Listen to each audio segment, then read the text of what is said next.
ప్రతిపక్ష నాయకుడు చంద్రబాబు నాయుడు గవర్నర్ గారికి ఒక లేఖ రాశారు. ఆ లేఖలో ఆయన చెప్తున్న మాటలు చూస్తుంటే అన్నీ కూడా సచిదూరాలు, వాస్తవంగా ఏ ఒక్కటి కూడా వాస్తవం లేదు. అందులో ఒక్క మాటని ముందు చెప్పి ఆయన చెప్పిన మాటలు ఒకటిగా దాని తాలూకా వాస్తవ విషయాలు ఏదో కూడా రాష్ట్ర ప్రధానికాన్ని తెలియాలనే ఉద్దేశంతోనే ఇవాళ మేము ముందుకు వచ్చాం.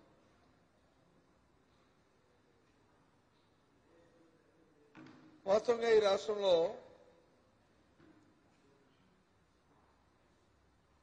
గౌరవ జగన్మోహన్ రెడ్డి గారు ముఖ్యమంత్రిగా ప్రమాణ స్వీకారం చేసిన తర్వాత ప్రమాణ స్వీకారం చేయకముందు ఏవైతే మాటలు చెప్పారో, ఏవైతే రాష్ట్ర ప్రధానికి ఏ హామీ అయితే ఇచ్చారో ఆ హామీలు ఆ కార్యక్రమాల్ని ఆయన పాదయాత్రలో చూసిన, వాస్తవంగా ఆయన చూసిన ప్రజలు పడుతున్న ఇబ్బందుల్ని వాటినన్నింటినీ కూడా అడ్రస్ చేస్తూ ఆయన హామీలు ఇచ్చారు. ఆ హామీలకు అనుగుణంగానే ఆయన ముఖ్యమంత్రిగా ప్రమాణ స్వీకారం చేసిన తర్వాత మొదటి శాసనసభలోనే దానికి అనుకున్న ఒక కార్యక్రమం ఒకటిగా చేసుకొస్తున్నారు. నవరత్నాల నిర్ణయం కానీ, లేదా బలహీన వర్గాలకి మా అందరికీ కూడా కేబినెట్ లో సముచిత స్థానం ఇవ్వడం కానీ, లేదు తదుపరి తీసుకున్న నిర్ణయాలు ఏ ఒక్కరిని తీసుకున్నా ఎన్నికల ముందు చెప్పిన మాట ప్రకారమే ఒక్కొక్క కార్యక్రమం చేసుకొస్తున్న నేపథ్యం. అందులో భాగంగా ఒక మాట చెప్పారు. ఆ రోజు ఏం చెప్పారు? ప్రజలకు ముంగిట్లో పరిపాలన తీసుకొస్తాను, అధికార వికేంద్రీకరణ నా తాలూకా విధానం, సిద్ధాంతం, నా విధానం, ఆ ప్రకారం నేను ప్రభుత్వాన్ని ముందుకు తీసుకెళ్తానని చెప్పారు. రాష్ట్రంలో ఉన్న 13 జిల్లాలని పార్లమెంటుకు నియోజకవర్గం చొప్పున 20 జిల్లాలుగా, ఇంకా అవసరమైతే ఇంకా మార్పు చేర్పు చేసి ఇంకా చేస్తారని చెప్పి ఆ రోజు చెప్పిన మాట. దాంతోపాటు గ్రామ స్థాయిలోనూ పట్టణ స్థాయిలోనూ వార్డు సచివాలయాలు,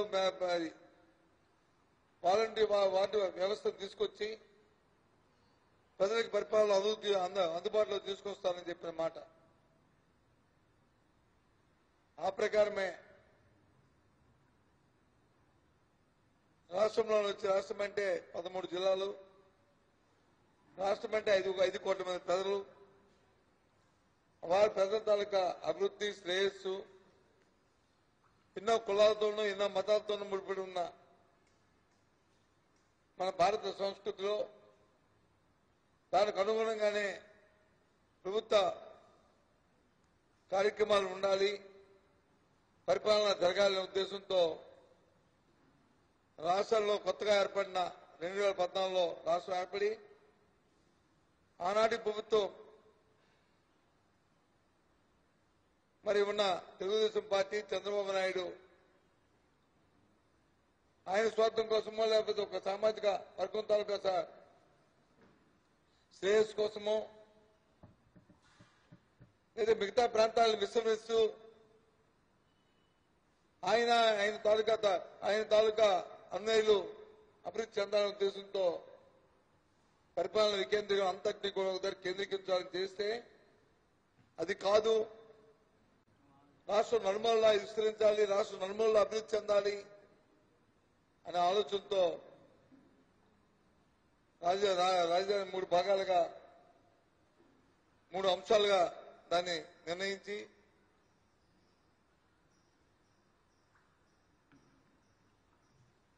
దాని పరిపాలన లెజిస్లేటివ్ క్యాపిటల్ అని అమరావతిని, ఎగ్జిక్యూటివ్ క్యాపిటల్ విశాఖపట్నాన్ని, లెజిస్లేటివ్ న్యాయ కర్నూలుని, వాటిని 3 భాగాలుగా చేసిన నేపథ్యం మనందరికీ తెలుసు. ఆ నేపథ్యంలో ఆయన ఒక మాట చెప్పారు శాసనసభలో.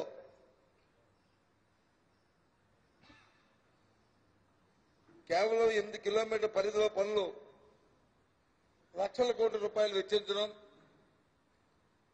వాటిని అధికారం కేంద్రీకృతం చేసి ఒక ప్రాంతాన్ని అభివృద్ధి చేయడం కాదు, రాష్ట్రమంతటిని అభివృద్ధి చేయాలి.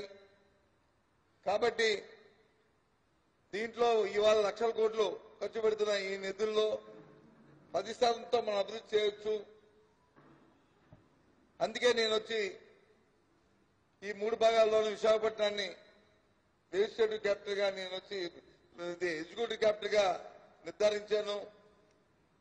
ఇక్కడి నుంచి ఇవాళ మనం ఎక్కడి నుంచి అయితే శాసనసభ జరుపుకుంటున్నామో, నిర్ణయాలు చేస్తామో, ఆ నిర్ణయాల ప్రకారమే ఆ నిర్ణయంలో చేస్తున్న ఈ ప్రాంతాన్ని లెజిస్లేటివ్ క్యాపిటల్ గా చేస్తున్నాను.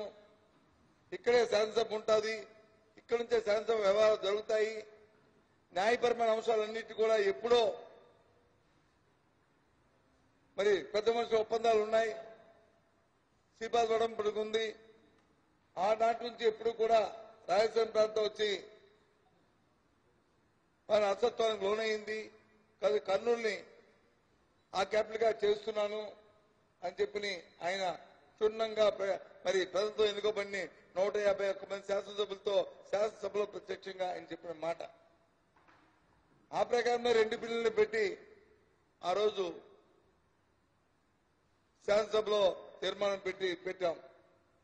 శాసనసభలో పెట్టి తీర్మానాన్ని ఆమోదిస్తే శాసన మండలిలో మరి అధికారం శాసనసభలో బలం తెలుగుదేశం పార్టీకి ఉందని ప్రజలతో ఎన్నుకోబడిన ప్రభుత్వం తాలూకా నిర్ణయాన్ని, ప్రజల తాలూకా నిర్ణయాన్ని వారు వచ్చి అడ్డగోలుగా రాజ్యాంగపరంగా కాకుండా, శాసనసభ వ్యవహారాలతో సంబంధం లేకుండా విచక్షణాధికారమైన ఒక నెపంతో ఆ రోజు సాక్షాత్తు కౌన్సిల్ చైర్మన్ గారు తీసుకున్న నిర్ణయం రాష్ట్ర ప్రజలందరూ కూడా చూశారు. అన్ని ప్రాంతాల ప్రజలు కూడా అంతే ఇబ్బంది బాధపడ్డారు. ముఖ్యంగా ఇప్పుడు అలసత్వానికి లోనవుతున్న ఉత్తరాంధ్ర ప్రాంతం, శ్రీకాకుళం, విజయనగరం, విశాఖపట్నం, తూర్పు గోదావరి జిల్లాలకు సంబంధించిన ఈ ప్రాంతం అంతా కూడా ఈ ప్రాంతానికి పరిపాలన మరి కేంద్రం వస్తుందంటే ఎంత ఆనందించో, మా ప్రాంతం కూడా బాగుపడుతుంది అని చెప్పని ఆ రోజు అమరావతిని కేంద్రీకృతం చేస్తుంటే ఈ ప్రాంత ప్రజలందరూ కూడా ఎంతో ఆవేదన చెందాం. మళ్ళీ రాష్ట్రం విడినా సరే మన జీవితాలు ఇంతేనా, మన ప్రాంత అభివృద్ధి ఇంతేనా, మన ప్రాంతం తాలూకా మన ప్రజలు మన ఈ రాష్ట్రంలో ప్రజలమా కాదా, లేదు ఇంకో పక్క రాష్ట్ర ప్రజలమా అని చెప్పి ఆ రోజు ఎంతో ఆవేదన చెందారు ఈ ప్రాంత ప్రజలందరూ కూడా. అటువంటిది జగన్మోహన్ రెడ్డి గారు ఈ నిర్ణయం తీసుకుంటే ఎంతో ఆనందించారు, సంతోషించారు. ఈ రాష్ట్రంలో మనం భాగస్వాములు అయ్యాం. ఇప్పుడు వచ్చింది మన స్వాతంత్రం. ఈ స్వాతంత్రం 8 సంవత్సరాలు అయిన తర్వాత ఈ రోజు మన ప్రాంతానికి మనకు కూడా గుర్తింపు వచ్చింది. మన ప్రాంతాలు కూడా అభివృద్ధి చెందుతాయని చెప్పి ఆ రోజు ఈ ఉత్తరాంధ్ర ప్రాంతంలో పాటుతో పెట్టుకుంటే పైకి రామో, పైకే పోతామని. ఇంకా భయపడతాననుకుంటున్నావా? సంతోషించారు.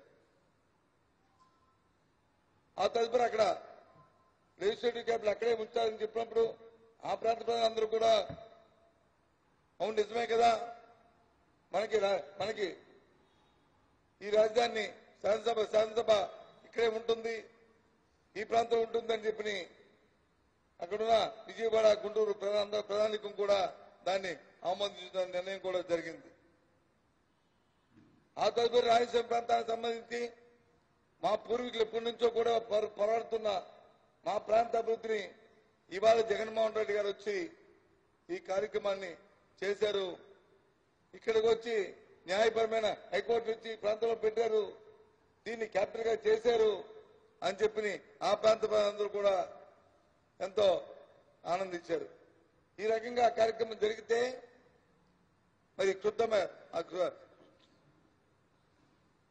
ఒక నీచమైన ఆలోచనతో ఒకే చిన్న బుద్ధితో ఒక రాష్ట్ర 13 జిల్లాల అభివృద్ధిని పక్కన పెట్టి ఆయనకున్న సహజమైన సామాజిక వర్గం మీద ఉన్న మక్కువతో మరి చంద్రబాబు నాయుడు దీని మీద చెలవలి పనులు ఆడుతూ ఆ ప్రాంతంలో ఉన్న 20 గ్రామాల్లో ఉన్న ప్రధానికం అందులో ఎంతో మంది బలహీన వర్గాలు, ఎంతో మంది ఎస్సీలు, బీసీలు, మైనారిటీలు, ఎంతో మంది పేదవారు ఉంటే వారి దగ్గర భూములు దోచుకుని అన్యాక్రాంతం చేసి అక్కడున్న ప్రధానికానికి ఇబ్బంది పెట్టి, అక్కడున్న పేదలకు ఇబ్బంది పెట్టి ఇవాళ అక్కడ జరిగిన ల్యాండ్ పూలింగ్ పేరిట ఇన్సైడింగ్ ట్రేడింగ్ పేరిట డబ్బులు ఇచ్చేసి దాన్ని సమర్థించుకోవడానికి మళ్ళీ ఇంకా కూడా చంద్రబాబు నాయుడు ఈ లేఖ రాశాడు. ఇవాళ గవర్నర్ గారు కానీ చెప్పడంలో ఏ విధమైన సందేహం లేదు. ఒక విషయాన్ని అడుగుతున్నాను చంద్రబాబు నాయుడిని. ఆయన లేఖలో చెప్తున్నారు, రాజధాని ప్రాంతాన్ని గుర్తించడానికి నిపుణుల కమిటీని కేంద్ర ప్రభుత్వం ఏర్పాటు చేసింది. కమిటీ సిఫార్సుల ప్రకారం విజయవాడ, గుంటూరు మధ్య ప్రాంతాన్ని కొత్త రాజధాని నగరాన్ని ఎంపిక చేయబడింది అని చెప్పి చంద్రబాబు ఎంత పచ్చి అబద్ధం చెప్తున్నాడో ఆలోచించమని మళ్ళీ ఒకసారి ఈ రాష్ట్ర ప్రజలకు తెలిసిన విషయమే. చంద్రబాబు నాయుడు తాలూకు సహజగుణం అందరికి తెలిసిన విషయమే. అబద్దాలుగా ఆయన పేటెంట్ పెట్టింది పేరు. గ్లోబల్ ప్రచారం చేయడంలో చంద్రబాబు నాయుడు తిట్ట ఇంకెవరు లేరు. ఆయన కానీ ఆయనతో పాటు ఒత్తాసు పలుకుతున్న ఆయన తాలూకా ప్రధాన అనుచరులు, ప్రధాన స్నేహితులు ఉన్న మీడియా కానీ, పచ్చ మీడియా కానీ అయినప్పటికీ కూడా ప్రజలందరూ ఒకసారి మళ్ళీ ఆలోచించేమని కోరుతున్నాను. ఆ రోజు శివరామకృష్ణ కమిటీని కేంద్రం నియమించింది. శివరామకృష్ణ కమిటీ ఏం చెప్పింది ఒకసారి ఆలోచన చేస్తే, రాష్ట్ర రాజధాని వికేంద్రీకరించాలి. ప్రధానంగా చెప్పిన అంశం రాష్ట్ర రాజధానిని వికేంద్రీకరించాలి. ఇది వాస్తవం కాదా అని అడుగుతున్నాను చంద్రబాబు నాయుడు గారిని కానీ, తెలుగుదేశం నాయకులను కానీ అడుగుతున్నాను. అందులో ఇంకో అంశం చెప్పింది, విజయవాడ గుంటూరు మధ్య రాజధాని పూర్తిగా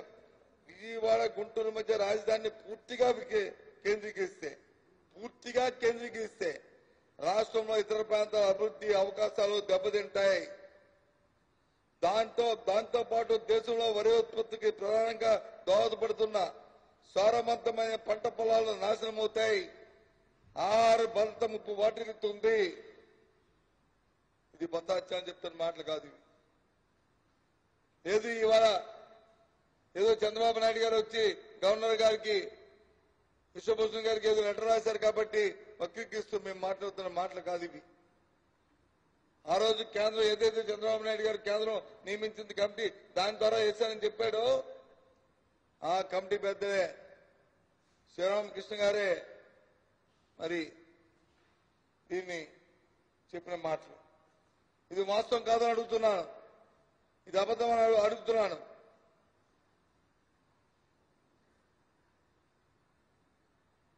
ఎవరు గుర్తించారు చంద్రబాబు నాయుడు గారు? నువ్వు చెప్పావే ఏది గుర్తించిన కమిటీని ఎవరంటే ఆ తరువాత నువ్వు చేసిన కమిటీ.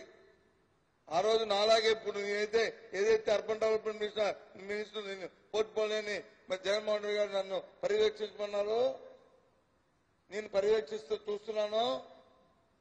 అలాగే నన్ను ఎలాగైతే నియమించారో అలాగే మీరు నీ చేత నియమించబడిన ఒక మంత్రి,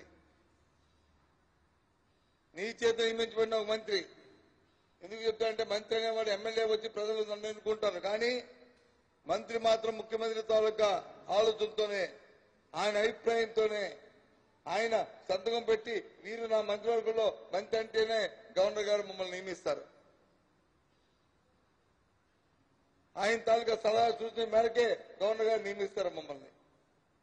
కాబట్టి ఆయనతో నియమించబడిన ఈ సలహా ప్రకారం నియమించబడిన నారాయణ నేతృత్వంలో మీరు కమిటీని వేసి ఆ నారాయణ కమిటీతో కేంద్రం వేసిన కమిటీ శివరామకృష్ణ కమిటీ తాలూకు ఆలోచనలు కానీ అభిప్రాయాలు కానీ విషయాలు కానీ రాష్ట్ర ప్రజల తాలూకు మనోభావాలు కానీ రాష్ట్ర ప్రజల తాలూకా అభిప్రాయాలు కానీ అన్నిటినీ పక్కన పెట్టి సుమారు లక్షల కోట్ల రూపాయలు ఈ రాష్ట్ర ఖజానాలో రాష్ట్ర ఆర్థిక పరిస్థితులు బాగులేనప్పటికీ కూడా ప్రణాళికలు రూపొందించి ఆ రోజు వచ్చి దాన్ని పెట్టడాన్ని చూసాం. ఎంత ఇబ్బందికరమైన పరిస్థితి అండి. ఇవాళ నేను చూశాను, కొత్తగా మంత్రి అయిన తర్వాత చూశాను, అడిగేది చూశాను. నేను ఎన్నోసార్లు చెప్పాను, ఇదే వేదిక మీద చెప్పాను. పునాది వేస్తే 140, 150 అడుగులు పునాదులు వేసుకోవాల్సిన పరిస్థితులు ఆ రోజు పరిస్థితులు మళ్ళీ చెప్తున్నాను. ఈ రోజు ముఖ్యమంత్రిగా చెప్పారు శాసనసభలో, ఏదైతే 1,09,000 కోట్ల ప్రణాళికతో వచ్చి రాజధాని అక్కడ వచ్చి మీరు మరి ప్రతిపాదించారో అది 4-5 సంవత్సరాలు వెళ్ళినప్పటికీ, 10 సంవత్సరాలు 15 సంవత్సరాలు వెళ్ళినప్పటికీ అది 5 లక్షల కోట్లకి వెళ్తుంది. అంత ఆర్థిక స్తోమత మన రాష్ట్రానికి లేదు, అంత ఆర్థిక పరిస్థితులు మన రాష్ట్రానికి లేవు, అన్ని వనరులు మనం సమకూర్చలేమని చెప్పారు. చెప్పి ఇవాళ ఈ నిర్ణయాన్ని కేంద్రీకరణ నిర్ణయాన్ని తీసుకున్నారు. ఇక్కడ ఎగ్జిక్యూటివ్ క్యాపిటల్ గా, లెజిస్లేటివ్ క్యాపిటల్ గా, జ్యుడిషియల్ క్యాపిటల్ గా 3 కేంద్రాలను కూడా మరి చేశారు. ఇది ఈ రకంగా మళ్ళీ ఇంకో మాట చెప్తాడు ఆయన, కేంద్ర ప్రభుత్వం 2,500 కోట్ల రూపాయల నిధులు సమకూర్చింది.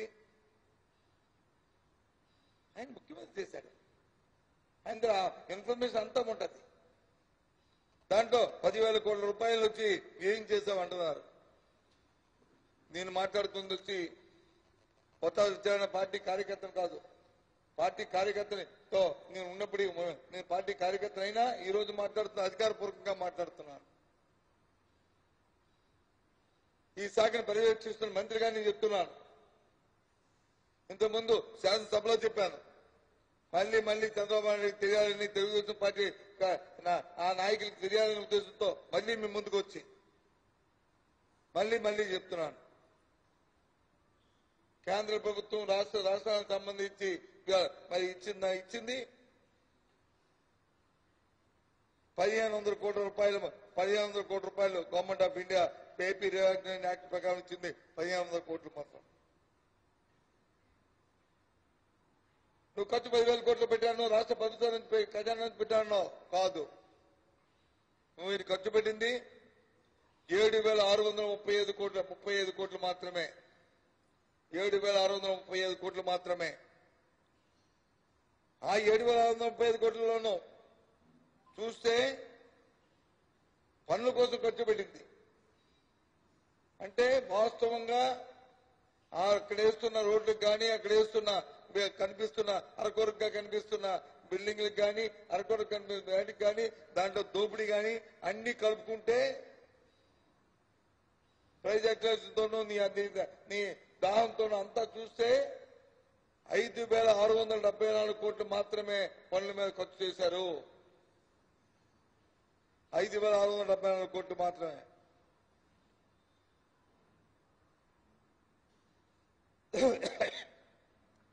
ఏదైతే అయినా ఈ 5,674 కోట్లు ఖర్చు పెట్టడానికి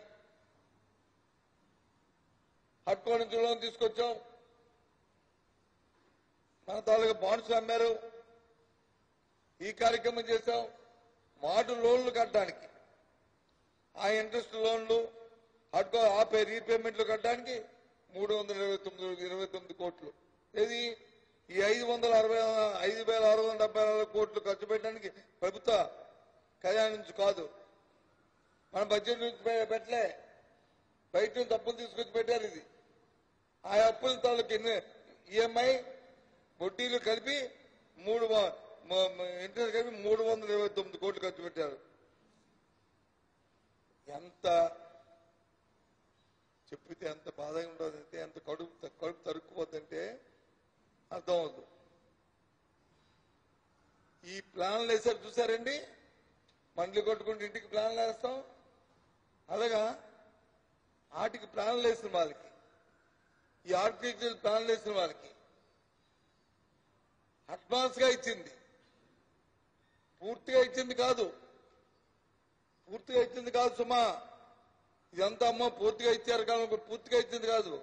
అడ్వాన్స్ గా అది పే చేసింది 320 కోట్ల రూపాయలు ప్లాన్ల కోసం ఆర్కిటెక్చర్కి కన్సల్టింగ్ ఛార్జెస్ ఇచ్చారు. అంటే ఎంత ఆలోచించండి, 320 కోట్లు వచ్చి దానికి ఇచ్చారు. ల్యాండ్ పూలింగ్ కొలతలు కొలడానికి ఆ ఎక్స్పెండిచర్, దానికి వచ్చి ఇంకో 1,300 కోట్ల రూపాయలు ఖర్చు పెట్టారు. ల్యాండ్ పూలింగ్ ఖర్చులు,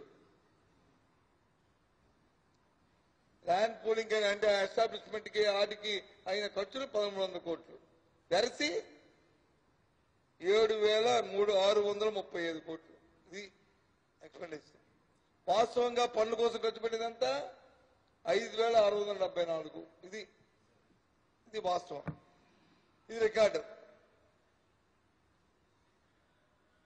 నేను అందుకే చెప్పాను, మొత్తం పార్టీ కార్యకర్తగా కాదు, ఈ రాష్ట్రంలో ఒక బాధ్యత మంత్రిగా, ఈ పోర్టుపోలియోని చూస్తున్న ఒక మంత్రిగా ఈ విషయాన్ని తేటతనం చేయడానికే మేము ముందుకు వచ్చామని చెప్తున్నాను.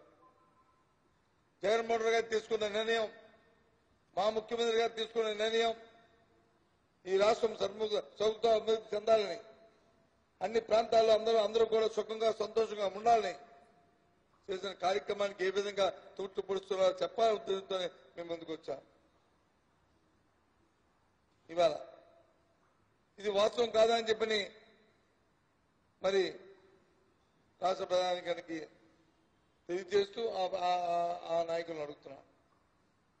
ఈ 5,674 కోట్లు చెప్పాను కదండి, ఇది బడ్జెట్ కాదన్నాను కదా. ఎస్, 4,940 కోట్లు లోన్ రూపంలో తీసుకొచ్చారు. అట్కో నుంచి అమరావతి బాండ్స్ అని తీసుకొచ్చారు, ఆంధ్ర బ్యాంక్ నుంచి తీసుకొచ్చారు, ఇండియన్ బ్యాంక్ తీసుకొచ్చారు, విజయ బ్యాంక్ నుంచి తీసుకొచ్చారు. అంటే మరి అప్పులు చేస్తూ లక్షల కోట్లు వచ్చి చేసి స్క్వేర్ ఫుట్ 10,000 రూపాయలకు వచ్చి అగ్రిమెంట్ చేసుకుంటూ ప్రజాధనాన్ని ఈ రకంగా దోచుకుంటూ మళ్ళీ తగ్గుదమ్మా అంటూ ఇవాళ వచ్చి గవర్నర్ గారికి వచ్చి లేఖ రాస్తున్నాడు చంద్రబాబు నాయుడు. ఆలోచించండి, ఏమైనా సిగ్గుందా అని అడుగుతున్నాను, బాధ్యత వ్యక్తిగా అడుగుతున్నాను.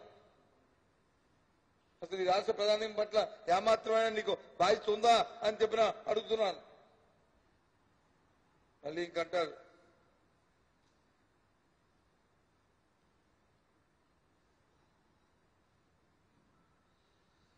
రెండు బిల్లులు తీసుకొచ్చారు వీళ్ళు, శాసనమండలి బిల్లులు తిరస్కరించలేదు. 2 బిల్లులు కౌన్సిల్ యొక్క సెలెక్ట్ కమిటీ సూచించింది. బిల్లులను కౌన్సిల్లో రెండవసారి ప్రవేశపెట్టి సెలెక్ట్ కమిటీ వద్ద పెండింగ్ లో ఉన్నందున శాసన మండలి రెండవసారి బిల్లులను పరిగణించలేదు అంటుంటారు. 2 సార్లు ఈ బిల్లు జరిగినప్పుడు నేనే ప్రవేశపెట్టాను. ఒక బిల్లు నేను ప్రవేశపెట్టాను, సిఆర్డీఏ బిల్లు, మరి వికేంద్రీకరణ రాజధాని 3 రాజధాని బిల్లుని మరి ప్రెసిడెంట్ మీరు ప్రవేశపెట్టారు. ముఖ్యమంత్రి గారు దాన్ని ఇనిషియేట్ చేశారు. 2 సార్లు ఉన్నాను శాసనసభలో, 2 సార్లు బిల్లు వచ్చి ఆమోదించాం. మాట బిల్లు పెట్టి ఆమోదించి శాసనమండలి పంపించాం. వాళ్ళ శాసనమండలిలో ఏం జరిగిందో అందరూ కూడా చూశారు. శాసనమండలికి కానీ, శాసనసభకు కానీ, పార్లమెంట్కి కానీ, రాజ్యసభకు కానీ, లోక్సభకు కానీ నిబంధనలు ఉంటాయి, రూల్స్ బుక్ ఉంటుంది. ఆ నిబంధనలకు అనుగుణంగానే కార్యక్రమాలు చేయాలి. చైర్మన్ అనే వారికి విచక్షణ అధికారం ఉంటుంది, ఉండదని నేను అన్నాను. కానీ ఆ విచక్షణ అధికారాన్ని రాష్ట్ర ప్రయోజనాలకి, రాష్ట్ర ప్రజలకి, ఆ ప్రజలతో ఎన్నుకోబడిన ప్రభుత్వాలని ఆదుకోవడానికి దాన్ని ఉపయోగించాలి. ఎందుకంటే ఇది ప్రజాస్వామ్య రాజ్యం.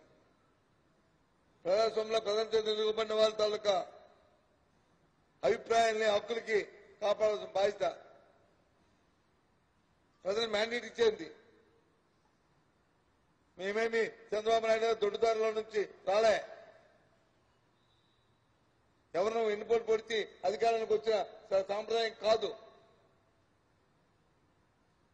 ప్రజలందరూ మనంతో ప్రజల ముందుకి మేనిఫెస్టోని పెట్టి, ఎన్నికల ప్రణాళికను పెట్టి, వాళ్ళందరి తాలూకా అభిప్రాయాలతో ఇవాళ గెలిచి వచ్చాం. అటువంటి పరిస్థితుల్లో ఇవాళ ఆయన చెప్తున్నాడు, ఈ మాట చెప్తున్నాడు. ఆ రోజు ఏం జరిగిందో రాష్ట్ర ప్రధాని చూశారు. నిబంధన ప్రకారం వాళ్ళు వచ్చిన నోటీస్ ఇవ్వలే. ఇచ్చిన తర్వాత చైర్మన్ గారు చదివారు. చదివి చెప్పారు ఏమని,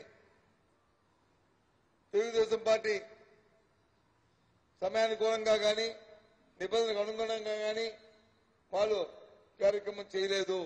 అయినప్పటికీ కూడా అంటున్నారు. ఎదురుగా లాబీలో వచ్చి చంద్రబాబు నాయుడు ఆయన అనుచరులు ఆయనకు ఎదురుగా కూర్చొని డైరెక్షన్ ఇస్తున్నారు. అంత ఉన్నతమైన స్థాయిలో కూర్చున్న ఆ వ్యక్తి ఆయన పార్టీకి, ఆయన నాయకుడు చంద్రబాబు నాయుడికి లోబడి అయినప్పటికీ అని 3 సార్లు చెప్పి నేను వచ్చి శిక్షణాధికారంతో నేను పంపుతున్నాను అని చెప్పి తీసిపోయాడు. అంతేగాని ఆ సంతకం పెట్టలేదు, దాన్ని ఆ మాట కూడా ఆడలేదు, ఆ కార్యక్రమం కూడా చేయలేదు. దానికి ఒక ప్రక్రియ ఉంటుంది, డివిజన్ ఉంటుంది. ఎందుకంటే ఆ రోజు శాసనమండలిలో అన్ని పార్టీలు, ఒక తెలుగుదేశం పార్టీ తప్ప అన్ని పార్టీలు కూడా తిరస్కరించారు. లేదు చేయాలి, ఓటింగ్ పెట్టండి, ఈ కార్యక్రమం చేయండి అని చెప్పి అడుగుతుంటే ప్రొసీజర్ కంప్లీట్ చేయకుండా వెళ్ళిపోయి మళ్ళీ తర్వాత 3 నెలలు అయింది. 3 నెలల ప్రకారం మళ్ళీ నిబంధనల ప్రకారం మళ్ళీ సభ ముందుకు వచ్చాయి. మళ్ళీ శాసనసభలో ప్రవేశపెట్టాం. శాసనసభలో ఆమోదం తీసుకున్నాం. మళ్ళీ శాసనమండలిలో పెట్టాం. శాసనమండలిలో ఆయన అంటున్నాడు,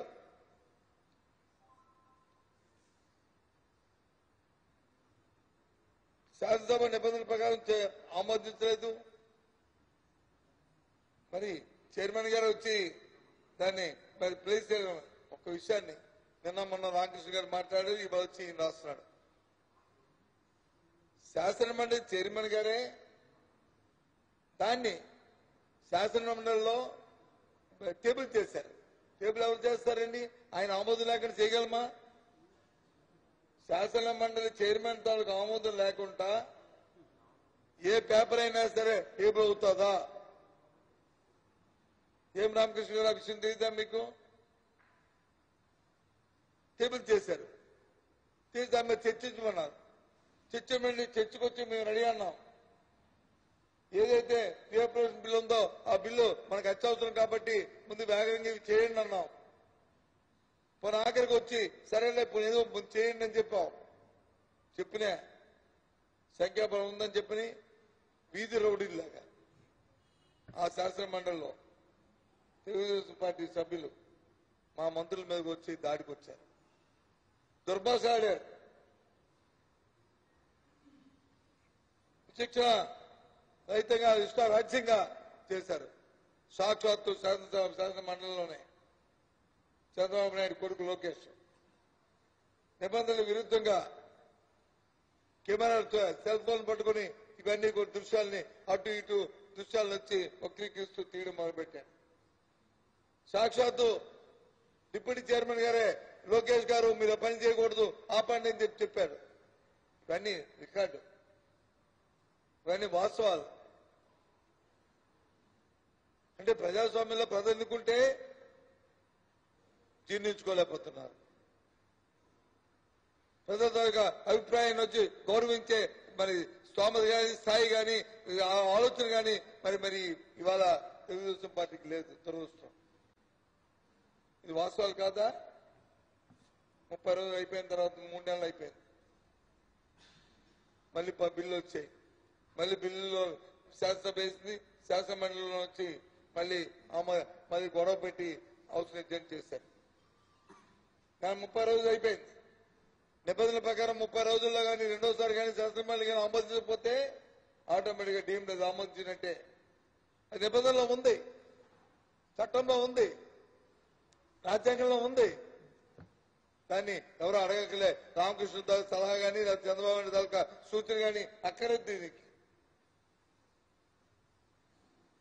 న్యాయకోవిదులు బాబాసాహెబ్ అంబేద్కర్ గారు ఆయన రచించిన రాజ్యాంగంలో శాసనమండలి శాసనసభ మనం రూల్స్ తయారు చేసుకున్నప్పుడు మనం చేసుకున్న రూల్స్ లో నిబంధనలో ఇవన్నీ ఉన్నాయి. ఏంటి ఇదంతా? ఇవాళ మళ్ళీ పెద్ద అంటూ మళ్ళీ ఇలా గవర్నర్ గారికి లేఖ రాయడం ఎంతవరకు అది సంబంధించిన అడుగుతున్నా.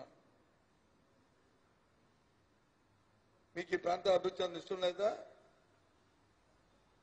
ఈ ప్రాంతాన్ని ఎందుకండి ఒక్క మాట శివరామకృష్ణ గురించి ఆయన ఇస్తారు కదా.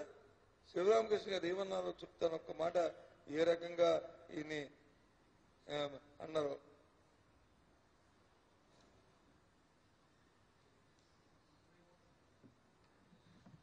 వికేంద్రీకరణ జరగాలని అయినా చంద్రబాబు నాయుడు గారికి కనిపించలేదు.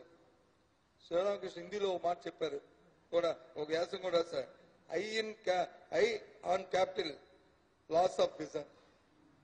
నా దృష్టి అంతా ఈ క్యాపిటల్ ఉంది కాబట్టి నా విజన్ అంతా కూడా దీని ఉంది కాబట్టి నా విజన్ కోల్పోయాను, నా ఆలోచన కోల్పోయాడు అనే రీతిగా ఇవాళ చంద్రబాబు నాయుడు ప్రవర్తిస్తున్నాడని చెప్పి ఆయన రాజధాని మీద కొన్నబడింది, దూరదృష్టి లోపించింది అని శివరామకృష్ణ చెప్పారు. ఆయన రాసిన పుస్తకంలో ఉంది ఇదంతా. ఇదేవి నేను వక్రీకరించి మీకేమి చెప్పట్లేదు. 12 ఆయన రాసిన కమిటీ దాంట్లో 12-13 పేజీల్లో చదువుకోండి ఉందో లేదో. శివరామకృష్ణ గారు ఇచ్చిన కమిటీ రిపోర్ట్ లో ఇదంతా ఇవన్నీ వాస్తవాలు పెట్టి మళ్ళీ పైపెచ్చు మళ్ళీ అబద్ధాలు చెప్తాడు. ఆ కమిటీ రిపోర్ట్ వచ్చి చెప్పింది, ఆ కమిటీ నిబంధనల ప్రకారమే మేము వచ్చి చేశామని చెప్పి చెప్తారు. ఎంత దురదృష్టం అండి, ఎంత పాపం అండి. అసలు ఒకటి సూటిగా అడుగుతున్నాను చంద్రబాబు నాయుడు తెలుగుదేశం పార్టీని. ఉత్తరాంధ్ర ప్రాంతం, రాయలసీమ ప్రాంతం లేకపోతే మధ్య కోస్తా ప్రాంతాలకు అభివృద్ధి చెందాలని ఉందా లేదా? ఎందుకు నీకు కక్ష? ఈ ఉత్తరాంధ్ర ప్రాంతం మీద ఎందుకు నీకు కక్ష? ఎందుకు నువ్వు పుట్టిన గడ్డైన రాయలసీమ మీద ఎందుకు నీకు ద్వేషం? కారణం ఏంటి? ఎక్కడో పుట్టిన రాయలసీమలో కడప పుట్టిన జగన్మోహన్ రెడ్డి గారు కోస్తా ప్రాంతాన్ని అభివృద్ధి చేయాలని లెజిస్లేటివ్ క్యాపిటల్ అక్కడ పెట్టి ఉత్తరాంధ్ర ప్రాంతాన్ని వచ్చి ఎగ్జిక్యూటివ్ క్యాపిటల్ చేసి పెద్దమంది అవడంబలికి అనుగుణంగానే అక్కడ వచ్చి లెజిస్లేటివ్ క్యాపిటల్ అక్కడ వచ్చి చేస్తే రాయలసీమ ప్రాంతం హైకోర్టు ఇస్తే ఎందుకు నీకు అది కోపం? అంటే నీ తాలూకా లాలుచులు నువ్వు చెప్పిందే వేదమా? నువ్వు చెప్పిందే వినాలా ఈ ప్రభుత్వం?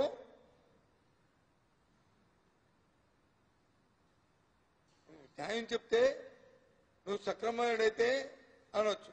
మరి చెప్తున్నారు జగన్మోహన్ రెడ్డి గారు ఒప్పుకున్నారు. జగన్మోహన్ రెడ్డి గారు చెప్పారు, నువ్వు చేస్తుంది చర్చ అనేది చేస్తే బాగుండు, చర్చ లేకుండా ఏకనిర్ణయంతో ఏకాభిప్రాయంతో దీన్ని ఇక్కడ ప్రతిపాదిస్తున్నా కాబట్టి చర్చిస్తే బాగుండు, చర్చ లేకుండా ప్రతిపాదిస్తున్నావు. నేను కానీ మాట్లాడితే మళ్ళీ ప్రాంతీయ భేదాలు, ప్రాంతీయ దేశాలు మళ్ళీ ఉత్పన్నం అవుతాయి. నేను దానికి ప్రేరేపణ అమ్మకూడదు, అలాంటివి తేకూడదు ఉద్దేశంతోనే అరకొరగా దీన్ని నేను ఆమోదిస్తున్నానని చెప్పి ఆ రోజు చెప్పిన మాటని కావలసే రికార్డులో చూడు చంద్రబాబు నాయుడు కనిపిస్తాయి కనిపించవు. ఇలాంటి పచ్చని పదాలు కాకుండా కేంద్ర ప్రభుత్వాలతో విభజన చట్టంలో పెట్టింది, అవి తీసుకోండి. అక్కడ ఏర్పాట్లు చేయండి, తప్పులేదని చెప్పారు. అవసరమైతే ఫారెస్ట్ ల్యాండ్స్ కూడా తీసుకోండి, డీనోటిఫై చేస్తారని కేంద్ర ప్రభుత్వం చెప్పింది, అది తీసుకోమని చెప్పారు.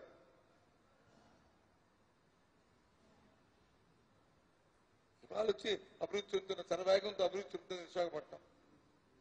భారతదేశ చిత్రపటంలోనే అభివృద్ధి చెందిన నగరాలు ఉంటే ఆ నగరాల్లో విశాఖపట్నం ఒకటి.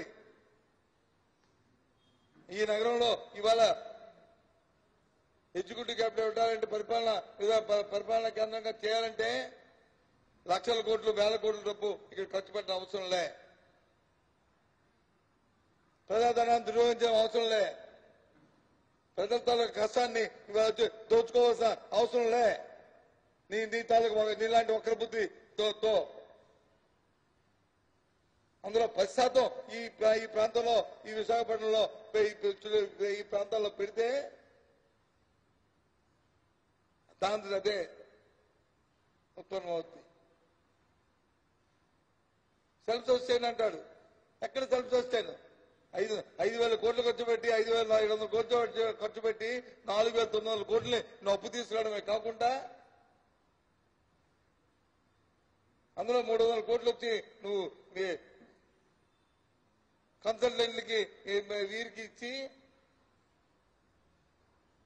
ఇంకో 400 కోట్లు వచ్చి మరి వడ్డీలకి ఈఎంఐలకి కట్టి 10,000 కోట్లు ఖర్చు పెట్టిన అబద్దాలు ఆడడానికి ఎక్కడొచ్చింది నీకు నోరు అని అడుగుతున్నా. ఏదేమైనప్పటికీ కూడా ఇవాళ ఈ ప్రభుత్వం జగన్మోహన్ రెడ్డి గారి నాయకత్వంలో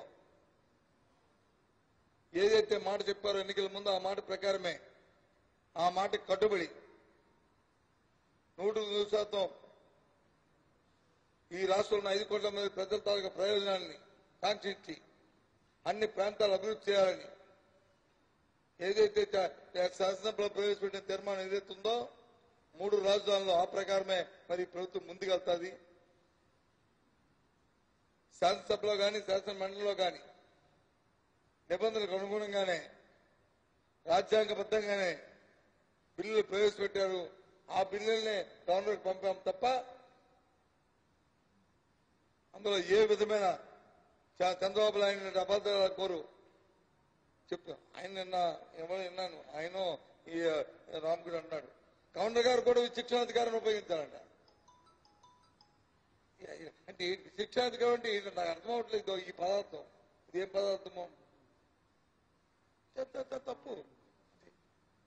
కాబట్టి ఇవాళ ఆ విధానం ప్రకారం ముందుకెళ్తున్నాం. వెనుక ఉన్న ఉత్తరాంధ్ర జిల్లాలు కానీ వెనుకబడిన రాయలసీమ జిల్లాలు కానీ పరిపాలన దృక్పథంలో, అలాగే కోస్తా ప్రాంతంలో ఉన్న గుంటూరు విజయవాడ పశ్చిమ గోదావరి జిల్లాలు కానీ వాటి అభివృద్ధి కోసమే ఈ రాష్ట్రం కట్టుబడి ఉంటుంది. ఇచ్చే మాట ప్రతి మాట కూడా నెరవేరుస్తుంది అనే విషయాన్ని మీ ద్వారా ఈ రాష్ట్ర ప్రధానికి ప్రభుత్వ ఉద్దేశాన్ని మరి తెలియజేస్తున్నాం.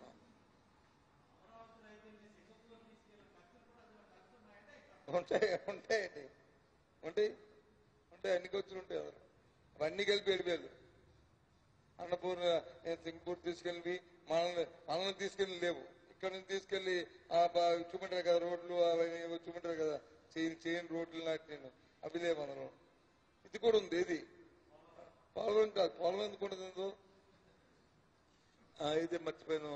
లెజిస్లేటివ్ ఇప్పుడున్న అసెంబ్లీ తాత్కాలిక శాసనసభని అని పేరు పెట్టి స్క్వేర్ ఫుట్ 10,000 రూపాయల లెక్కన బిల్ చేస్తారు కదా, దాని బిల్లు కూడా ఉంది, దానికి వచ్చి కూడా ఉంది. ఇప్పుడున్న అరకొరకు ఉన్న బిల్డింగ్లు, అరకొరకుగా ఉన్న రోడ్లు ఇవన్నీ కూడా ఉన్నాయి. అది ఈ విషయం అయిపోయిందా? అప్పుడు ఇంకో విషయం వద్దాం. రాజధాని విషయం అయిందా?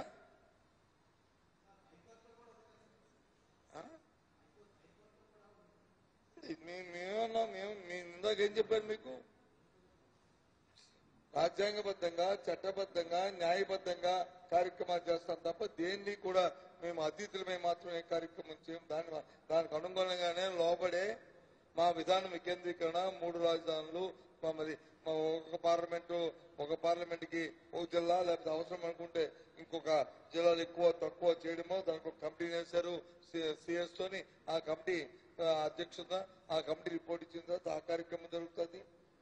ఇప్పటికే village secretary, ward secretary, ward volunteer వ్యవస్థను తీసుకొచ్చి ముందుగా పరిపాలన తీసుకొచ్చాం. ఆ ప్రకారం జరుగుతుంది.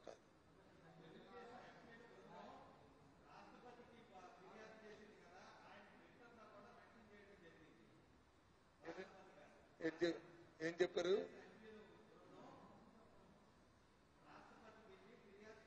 అవును,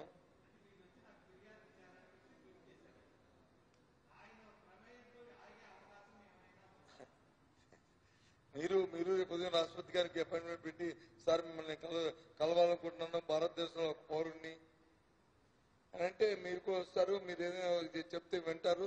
ఇక పలానా వ్యక్తి వచ్చి వాళ్ళు కలిసి వెళ్ళారని చెప్పి కూడా చెప్తారు.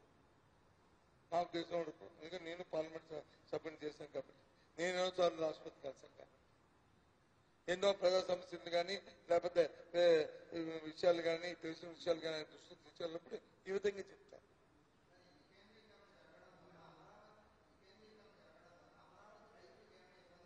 అమరావతి రైతులకు ఏదైతే వాగ్దానం చేస్తున్నారో ప్రభుత్వం, యాన్యుటీ కౌలు ఇస్తున్నాం, 10 సంవత్సరాలు ఇస్తున్నాం.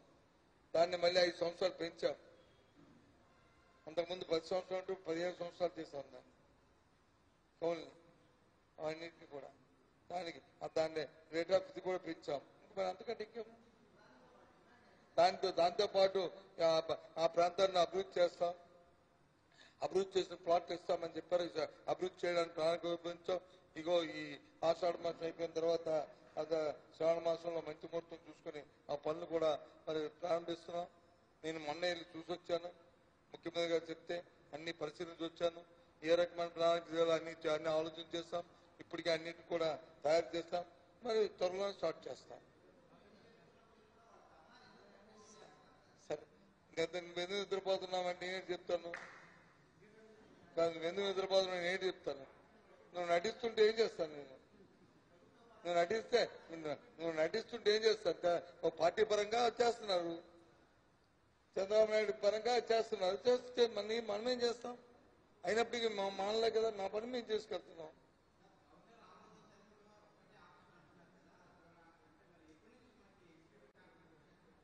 సార్, ఆ రోజు శాసనసభలో ప్రవేశపెట్టిన నాటి నుంచి మా దృక్పథం, మా ఆలోచన, మాది ఒకటే.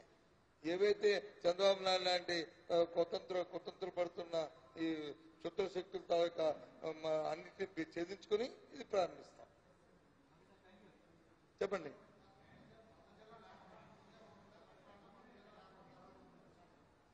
కొత్త జిల్లాలు దానికి దీనికి సంబంధం ఏంటండి? దేనిపైన దాంతే దేని తాలూకా సాంకేతిక ప్రమాణ అంశాలు ఏవైతే క్లియర్ అవుతుంటాయో ఒకటి వచ్చేస్తుంటాయి. సాంకేతిక ప్రమాణ అంశాలు ఉన్నాయి కదండి. చంద్రబాబు నాయుడు లాంటి తెలుగుదేశం పార్టీ దుష్ట శక్తులు ఉన్నాయి కదా, ఆ శక్తులను అధిగమించుకొని రావాలి కదా. పూర్వం మా మహర్షులు అందరూ కూడా యజ్ఞాలు చేసేవారంట. యజ్ఞాలు చేస్తే మన సినిమాలు చూసేవాళ్ళు, ఎట్లా చేసే సినిమాలను మీద నుంచి వచ్చి ఆ యజ్ఞాలు భంగం చేయడానికి ఏ రకమైన ఆ రకంగా ఈరోజు చంద్రబాబు నాయుడు అండుకో ఆ రకమైన పన్నాగాలు పడుతున్నాడు. ఆ యజ్ఞాలను భగ్నం చేద్దామనే సిద్ధాంతంతో ఆ వెట్లా సినిమాలో సెట్టింగ్ లాగా తయారయ్యారు. ఇప్పుడు ఎక్కడ ఏ సాంకేతిక చిన్న టెక్నికల్ అంశం దొరుకుతుందని. ఏమైనప్పటికీ కూడా మేము ప్రతి దాన్ని ఛాలెంజ్ గా తీసుకుని ఇచ్చిన మనం నిలబెట్టుకోవాలని మా ముఖ్యమంత్రి ఉన్నారు. ఆ కార్యక్రమం చేయాలని ఆలోచన చేస్తున్నాం. ఓకేనా? Thank you.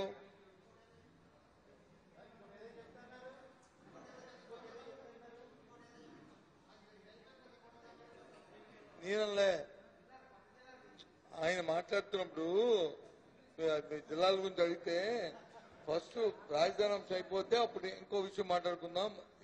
ఇవాళ మెయిన్ టాపిక్ రాజధాని విషయం కదా. అది అయిపోయిన తర్వాత ఏదైనా అడగండి, నేను చెప్తానని నా భాగ్యం. చంద్రబాబు నాయుడు లాగా ప్రజలందరితో ఒక కాల్ వచ్చింది, ఆయనతో కాల్, అలాగే మీ అందరితో కాల్ వస్తే నాతో కాల్ వచ్చింది.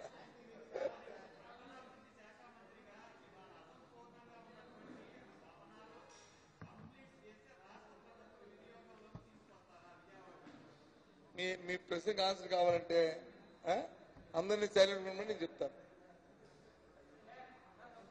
అది మూడులో ఉన్నారు.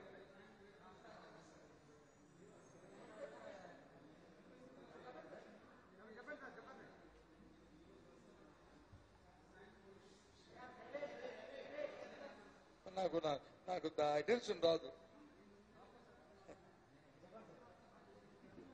ఇప్పుడు ఆయన నడమని ప్రశ్న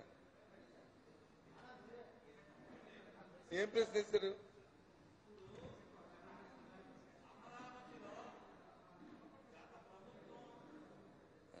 చెప్పండి.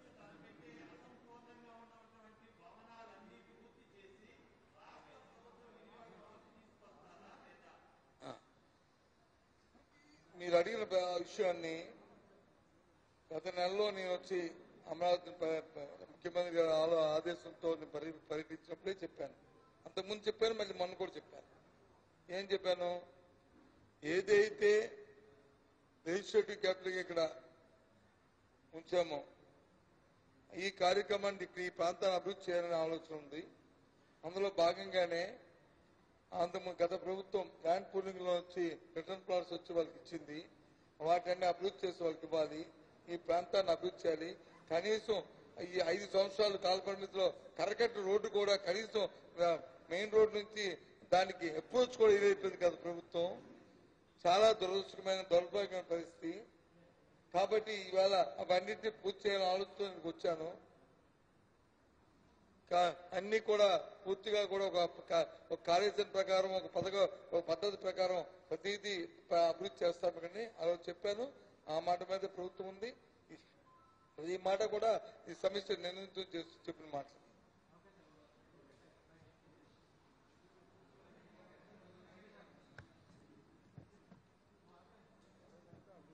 ఓకేనా?